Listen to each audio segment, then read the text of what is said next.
Genesis Office. Générique Office. Genesis Office. Générique Office. Vanessa Ngema. Genesis. Genesis Office. Générique Office. Genesis Office. Générique Office.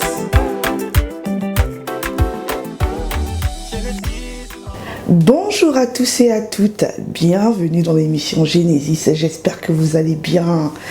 Comment la diaspora congolaise peut-elle contribuer au développement du Congo? Telle a été la question posée à l'événement organisé par Poliana Loko et Bandji ici à Paris. Sans plus tarder, allons-y.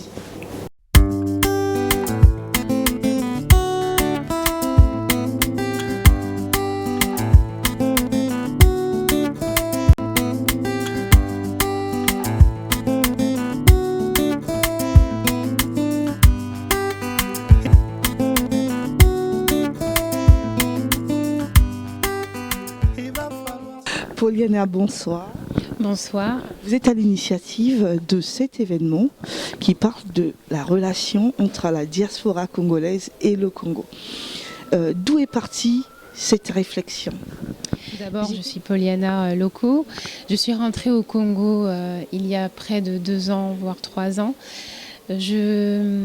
J'ai pris l'initiative de faire cette conférence débat parce que pour moi l'importance de la diaspora, les idées de la diaspora, la contribution de la diaspora est importante pour le Congo.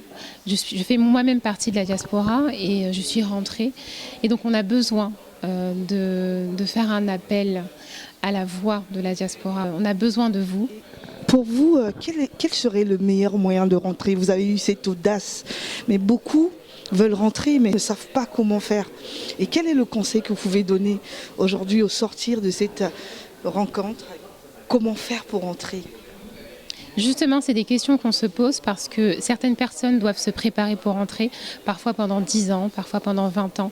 Et certaines personnes ont le déclic de rentrer directement. C'est vrai qu'il est difficile de créer des opportunités au Congo. Il est difficile de travailler pour des sociétés privées et même pour des sociétés publiques. Mais on se doit quand même d'essayer. Le conseil que je peux donner, c'est que il faut tenter, il faut essayer, même si ça ne marche pas, il faut continuer. Et aujourd'hui, justement, on a besoin de cet apport pour pouvoir répondre à certaines questions.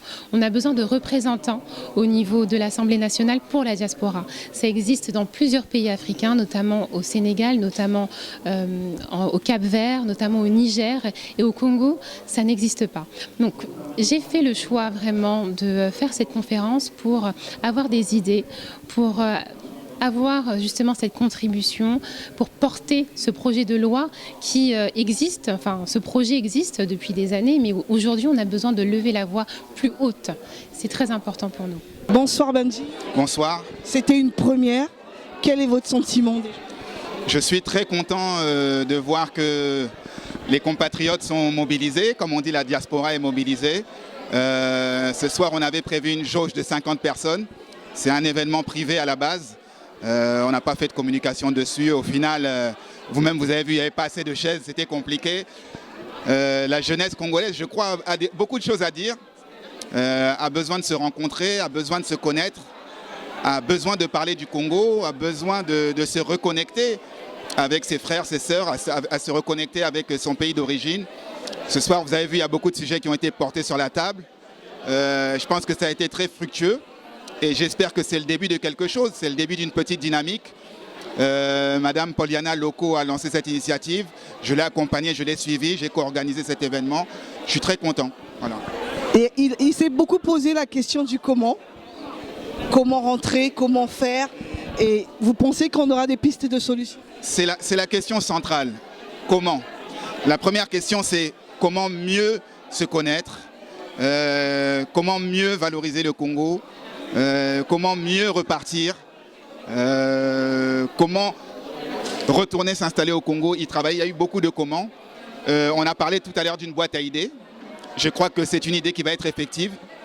On va essayer de voir, de faire en sorte qu'il y ait des outputs qui ressortent de tout ce qui s'est dit ce soir. Et évidemment, on va se pencher sur la question et essayer de trouver des solutions. Quelques réponses en tout cas. Merci beaucoup. C'est moi qui vous remercie. Au Congo, quel est votre sentiment déjà? Et pensez-vous réellement que les Congolais de la diaspora peuvent apporter au Congo? Déjà, je sors avec un sentiment, une grande satisfaction, parce que je pense que la perception de la diaspora évolue. On commence à avoir des discours très positifs, des réalisations, des expériences, bonnes ou pas bonnes, connues au Congo. Donc ça, c'est déjà un signal positif pour nous. Et la participation de la diaspora reste un élément indispensable pour le développement de notre pays. Et je pense qu'aujourd'hui, où nous sommes en train de vivre une transformation, des transitions culturelles, sociales, intellectuelles, énergétiques, écologiques aussi, nous avons besoin de cette diaspora qui est déjà en face de ces difficultés, en face de ces transitions.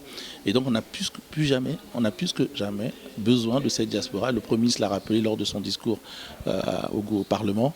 Et ce que je vois aujourd'hui est plus très encourageant. Il y a en tout cas une volonté de toute la diaspora congolaise de Brazza de se réunir, de bosser ensemble, d'avancer ensemble, d'être soutenus.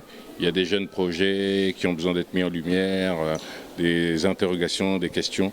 Donc tout le monde est en train de réfléchir à comment faire pour pouvoir avancer tous ensemble et pouvoir représenter le Congo du mieux possible et être actif aussi au pays. Marianne Foné, bonsoir. Bonsoir. Nous sortons aujourd'hui de cette rencontre qui met un pont entre le Congo et la diaspora. Pensez-vous que les Congolais de la diaspora peuvent contribuer à l'épanouissement politique, économique, culturel du Congo? Je pense qu'ils le font déjà. Ils le font, les Congolais de la diaspora, individuellement, mais ce qui manque, c'est des actions un peu plus collectives. Je crois que la rencontre d'aujourd'hui est bien dans ce sens-là. C'est nous inciter à travailler ensemble. C'est vraiment ça le maître mot, je pense. Et pensez-vous comment faire pour arriver à fédérer cette diaspora pour pouvoir travailler ensemble? Sincèrement, il faut des leaders. Il faut réellement des leaders.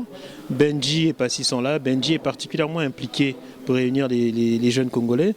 Et il faut après, factuellement, créer des associations ou des fondations et faire des événements comme ceux-là, mais plus grands. Là, j'ai voulu inciter un peu les organisateurs à prendre date qu'on fasse ensemble. Il faut réunir 500 Congolais au moins. Et là, on aura un impact sérieux. Et pensez-vous que la voix de la diaspora peut représenter jusqu'au point de bouger les choses? Je pense que la force du nombre fait que oui. Parce qu'aujourd'hui, la diaspora en nombre, il y a plus d'habitants que de nombreuses villes, nombreuses régions au pays. Nous sommes le 13e département du Congo et on a notre voix à porter. Merci beaucoup. Bonsoir beaucoup Vanessa. Contente de vous retrouver aujourd'hui après plusieurs mois. On s'est échangé, mais on n'a jamais eu l'occasion. Je voulais vous poser une question concernant l'activité d'aujourd'hui. Que pensez-vous en fait du rôle de la diaspora dans la culture de notre pays? Je pense que le rôle de la diaspora il est important dans le sens où on porte les couleurs du pays. On n'y est plus depuis longtemps pour certains.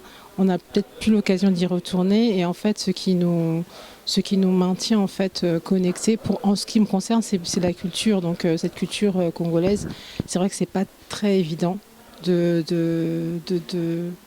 pas se perdre les pieds avec tous les soucis qu'il peut y avoir.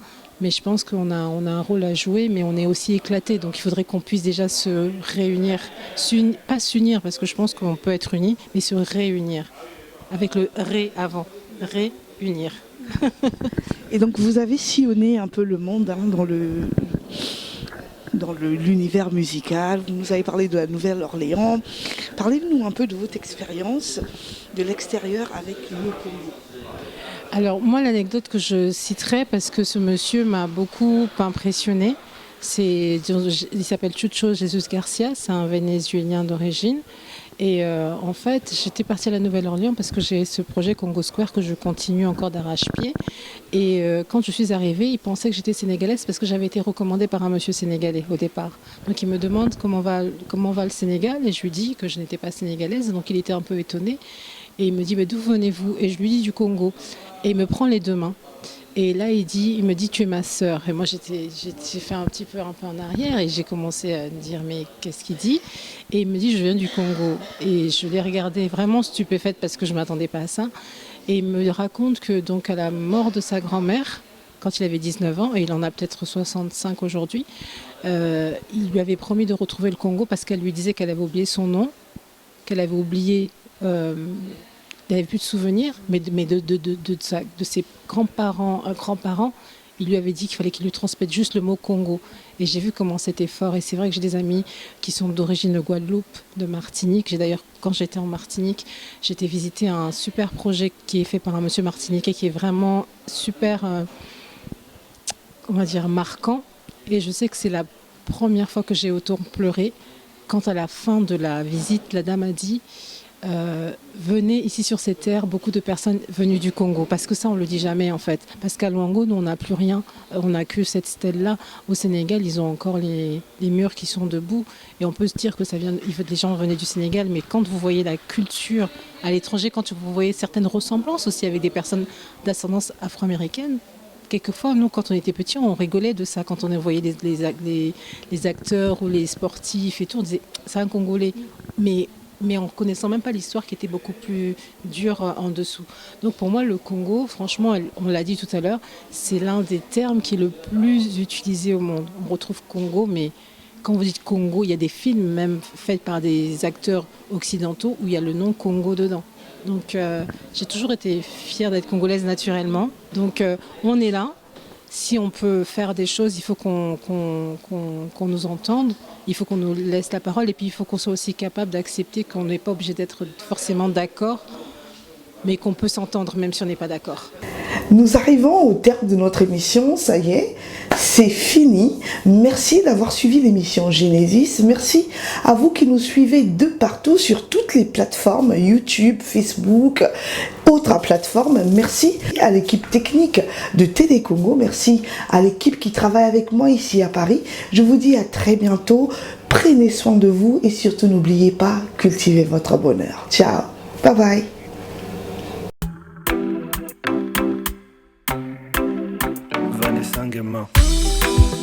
Il va falloir se quitter. Merci à vous d'être restés.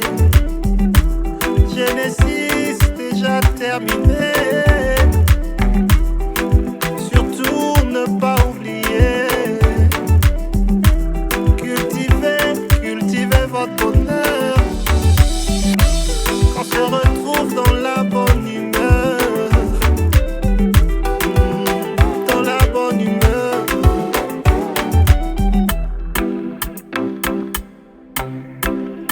Genesis Office. Générique Office. Genesis Office. Générique Office. Vanessa Nguema.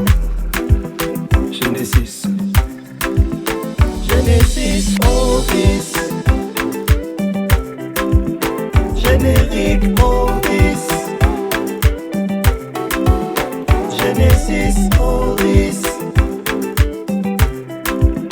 Générique Office. Genesis, alright. It's been so nice, alright. Genesis, alright.